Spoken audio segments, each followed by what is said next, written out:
Selamat datang di channel ID Sejarah. Kita akan bahas mengenai sikap Belanda terhadap kemerdekaan Indonesia. Ini adalah materi kelas 12 IPS Sejarah Peminatan yang merupakan kelanjutan dari pernyataan de facto dan de jure. Kemudian ada pengakuan kedaulatan Indonesia atas Mesir, India, dan Australia. Kemudian ada pengakuan kedaulatan oleh PBB. Dan yang terakhir ini adalah sikap Belanda terhadap kemerdekaan Indonesia. Nah, tentunya ini sangat menggelitik sekali ya. Bagaimana reaksi dari pemilik Indonesia sebelumnya yang kemudian melihat bahwa wilayah yang dijajah sebelumnya itu memerdekakan diri. Nah, oke, kita akan bahas mengenai hal ini di slide-slide selanjutnya.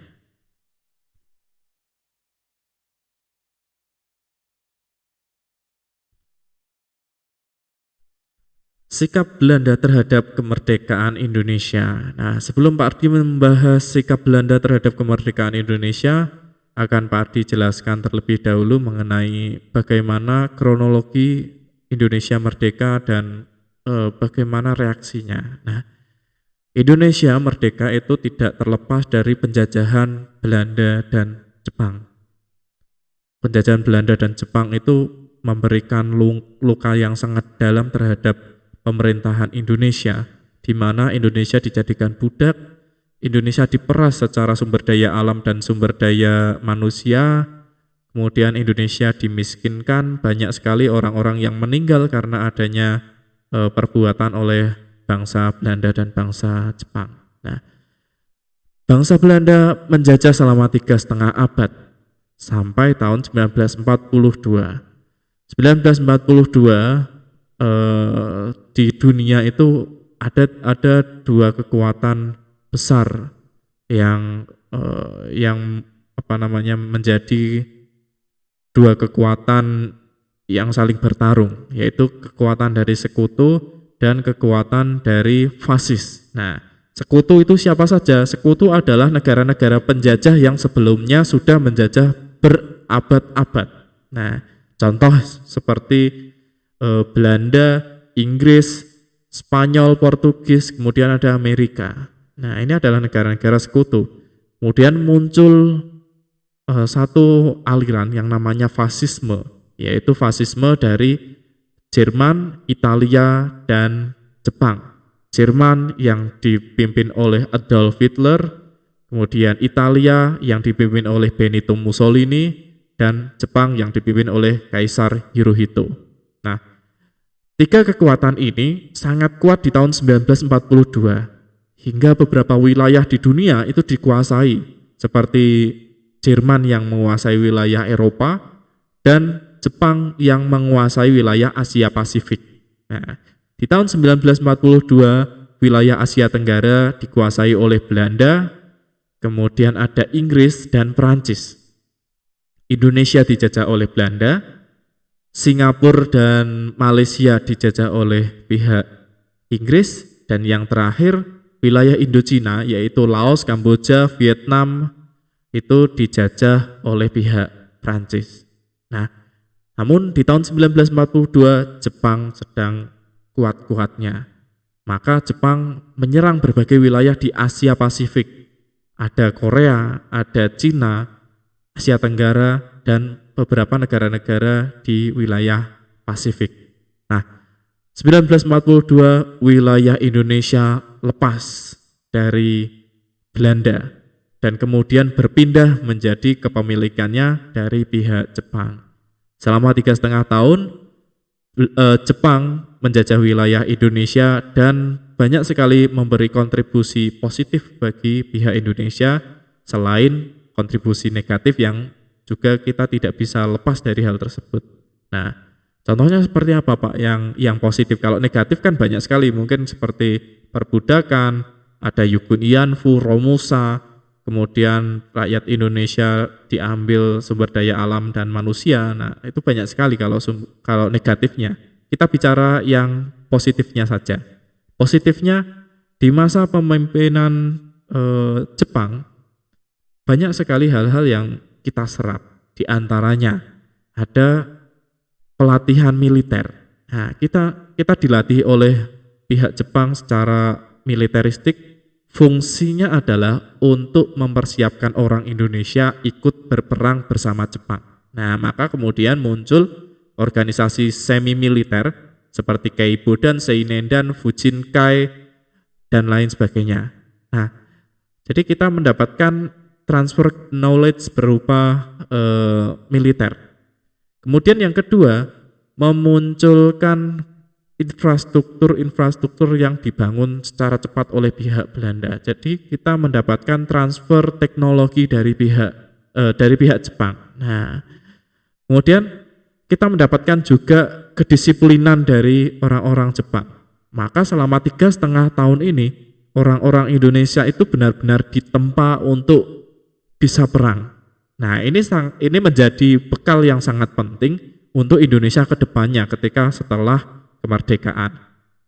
Nah, 1945 terutama di bulan-bulan Agustus ini merupakan masa-masa kritis bagi Jepang. Tanggal 6 dan 9 Agustus wilayah Hiroshima dan Nagasaki dibom atom oleh pihak Amerika. Nah, imbasnya apa? Kemudian Amerika Serikat itu menyatakan bahwa mereka adalah pemenang di perang antara Amerika melawan Jepang. Hiroshima dan Nagasaki itu adalah wilayah yang menjadi pusat dari industri perang. Makanya ketika wilayah ini dibom, maka Jepang lumpuh. Jepang kemudian menyerah pada tanggal 14 Agustus 1945. Dan ini menjadi satu kesempatan Indonesia untuk memerdekakan diri, kesempatan yang sangat lama ditunggu-tunggu oleh bangsa Indonesia. Kemudian kalau kalian sudah membaca alurnya ya, 14 Agustus Jepang menyerah, kemudian tanggal 16 Agustus itu muncul yang namanya peristiwa Rengas Dengklok. Nah, di mana Presiden Soekarno dan Hatta diculik ke wilayah Rengas Dengklok, fungsinya agar Soekarno dan Hatta ini tidak terpengaruh dengan PPKI, dengan Jepang, dan kemudian memerdekakan diri di luar dari pengaruh Jepang. Nah, pada masa itu Jepang meminta agar Indonesia jangan memerdekakan diri tanpa seizin Jepang. Tapi para pemuda itu tidak sabar, maka diculiklah kedua tokoh ini, kemudian dipaksa untuk merdeka. Nah, karena tidak ada orang yang memiliki karisma sekuat dua orang ini di Indonesia. Nah, makanya dipaksa mau tidak mau harus merdeka. Maka di tanggal 17 Agustus 1945 Indonesia menyatakan proklamasi. Nah, maka PR-nya adalah Indonesia harus mempersiapkan ya. Jadi setelah merdeka mereka harus mempersiapkan struktur pemerintahan, militer, struktur organisasi di daerah-daerah. Nah, maka sangat banyak sekali yang akan dipersiapkan. Nah, ketika persiapan inilah kemudian Belanda datang. Nah, Belanda datang ke Indonesia. Belanda menginginkan kembali wilayah yang memang diserahkan kepada Belanda. Jadi dengan kalahnya Jepang, wilayah jajahan dari Jepang dikembalikan ke pihak sekutu. Salah satunya adalah Indonesia dikembalikan ke pihak Belanda. Maka Belanda datanglah ke wilayah Indonesia.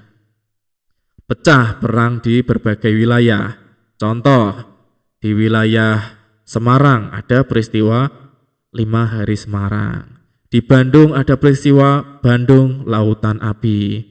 Kemudian di Surabaya ada peristiwa 10 November. Di Bali ada peristiwa Puputan Margarana. Kemudian di Medan ada peristiwa Medan Area.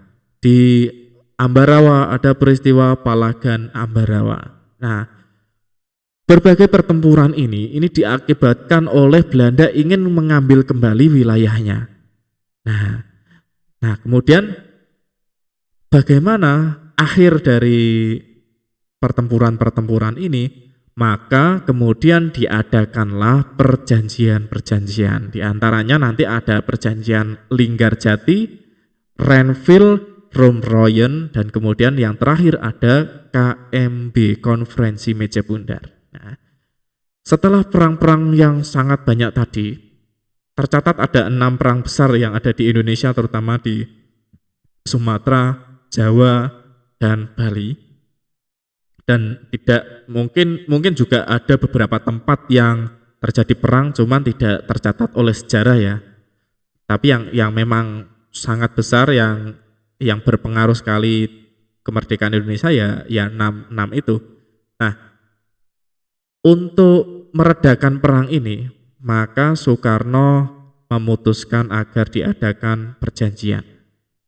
Perjanjian yang pertama adalah perjanjian Linggarjati. Perjanjian Linggarjati menghasilkan pengakuan kedaulatan Indonesia atas wilayah Sumatera, Jawa, dan Madura. Nah, jadi wilayah Indonesia diakui hanya 3 ini saja. Nah, setelah diakui, terjadilah kesepakatan bahwa Belanda tidak boleh ada di wilayah tersebut. Namun, dengan adanya pengakuan tersebut, ternyata Belanda mengingkari apa yang sudah disepakati. Kemudian muncullah yang namanya agresi militer Belanda pertama. Jakarta sebagai ibu kota diserang di tahun 1947. Kemudian apa yang terjadi? Soekarno dan Hatta mau tidak mau harus melarikan diri dari wilayah tersebut, dari ibu kota. Melarikan diri kemana? Ke Yogyakarta untuk meminta bantuan kepada Sri Sultan Hamengkubuwono. Nah, pada masa itu Jogja itu simpatik terhadap Indonesia, mengakui kedaulatan Indonesia, dan Jogja itu memiliki kekuatan sendiri. Nah, makanya Indonesia meminta bantuan kepada Jogja.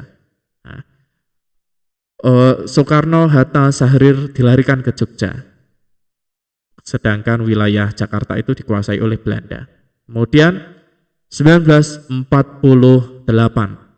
Belanda menyerang wilayah pelarian dari Soekarno, Hatta, dan Syahrir, yaitu penyerangan ke Yogyakarta. Nah, Yogyakarta hancur oleh serangan agresi militer Belanda kedua. Imbasnya Soekarno, Hatta, dan Syahrir ditangkap.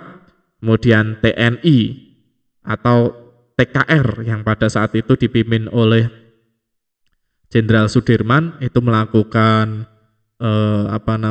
perang gerilya, dan kemudian kedaulatan Indonesia dipindahkan ke PDRI, ke Pemerintahan Darurat Republik Indonesia di Bukit Tinggi kepada Syafruddin Prawira Negara. Nah, jadi dari apa yang Pak Ardi jelaskan sangat jelas sekali bahwa Belanda itu menolak kemerdekaan Indonesia. Belanda menginginkan wilayah kembali atas wilayah Indonesia. Nah, dengan adanya hal tersebut kemudian memunculkan banyak reaksi dari berbagai negara, contoh seperti Mesir, India, dan Australia seperti yang Pak Ardi bahas sebelumnya. Nah, setelah agresi tadi, jadi alurnya Linggarjati kemudian dihianati oleh pihak Belanda, kemudian memunculkan agresi militer Belanda pertama. Agresi militer Belanda pertama kemudian memunculkan perjanjian Renville. Perjanjian Renville dihianati, memunculkan yang namanya agresi militer Belanda kedua, yaitu di tahun 1948. Dan kemudian muncullah perjanjian Romroyen. Karena adanya desakan dari berbagai pihak, kemudian diadakanlah Romroyen yang fungsinya adalah untuk mempersiapkan adanya pengakuan kedaulatan pada perjanjian setelahnya, yaitu perjanjian Konferensi Meja Bundar. Nah, selanjutnya ketika sudah memunculkan Konferensi Meja Bundar, hasilnya adalah wilayah Indonesia dibagi dalam bentuk federasi, kemudian memunculkan Republik Indonesia Serikat. Nah, jadi wilayah Indonesia dari Sabang sampai Merauke itu terbagi menjadi wilayah Indonesia dan wilayah RIS. Nah, Indonesia itu masuk ke dalam wilayah Republik Indonesia Serikat bersama Belanda yang mengetuainya. Nah, jadi dari sini kita bisa menyimpulkan bahwa Belanda itu tidak serta-merta melepaskan wilayah Indonesia. Nah, baru di tahun 1949 Belanda itu mengakui kedaulatan Indonesia pada konferensi meja bundar ini. Nah, apa makna pentingnya pengakuan dari Belanda? Yang pertama, bahwa konferensi meja bundar ini dianggap penting bagi Indonesia karena Belanda selama ini tidak menganggap adanya kemerdekaan RI. Nah, dengan jeripayah Indonesia yang memperjuangkan kemerdekaannya dengan berperang terus-menerus dan kemudian mendapat simpati dari negara luar, ini menjadi sesuatu hal yang sangat penting bagi Indonesia dengan adanya pengakuan kedaulatan di konferensi meja bundar. Nah, yang kedua, pemerintah Belanda belum atau tidak pernah secara resmi menyerahkan kedaulatan kepada pemerintah Indonesia. Maksudnya bagaimana? Dari tahun 1945 sampai tahun 1949 sebenarnya Belanda itu tidak secara resmi menyerahkan. Walaupun ada perjanjian-perjanjian, itu hanya dalih Belanda saja. Belanda tetap menginginkan wilayah kembali dengan cara melakukan penyerangan agresi militer Belanda 1 dan 2. Baru ketika didesak oleh dunia internasional, Belanda mau mengakuinya. Nah, jadi arti pentingnya adalah sebenarnya kita tidak diakui oleh Belanda, tapi dengan adanya perjanjian konferensi meja bundar, maka kita mendapatkan pengakuan. Bagaimana alur dari penyerahan kedaulatan RI pada tanggal 27 Desember 1949? Yang pertama, dilakukanlah konferensi antara Belanda, RI, serta utusan negara federal Indonesia. Nah, jadi wilayah Indonesia kan tadi seperti yang Pak Ardi jelaskan, RIS itu ada Indonesia, ada negara federal, ada wilayah Belanda. Wilayah Indonesia itu hanya sebagian saja, kemudian ada beberapa wilayah federal. Ada wilayah federal itu wilayah yang berdiri sendiri, tidak gabung dengan Indonesia, dan wilayah Belanda yang pada saat itu hanya Papua saja. Nah, kemudian disepakati kedaulatan Belanda diserahkan kepada RIS, Republik Indonesia Serikat. Penyerahan kedaulatan secara resmi berlangsung di Istana Kerajaan Belanda di Amsterdam 27 Desember 1949. Jadi wilayah Indonesia itu secara resmi diakui itu tanggal 27 Desember 1949. Jadi ada beberapa orang yang menganggap bahwa sebenarnya Indonesia full merdeka itu tanggal 27 Desember 1949, yaitu yang ditandai dengan pemilik dari Indonesia sebelumnya itu menyerahkan wilayah Indonesia. Nah, tapi kita sebagai orang Indonesia itu mengakui 17 Agustus lah yang menjadi tanggal kemerdekaan kita.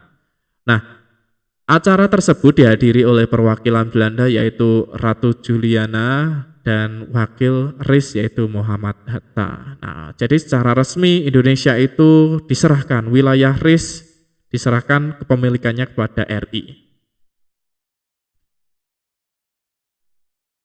Nah, arti pentingnya apa sih? Jadi kenapa kita harus mengakui, kita harus memberikan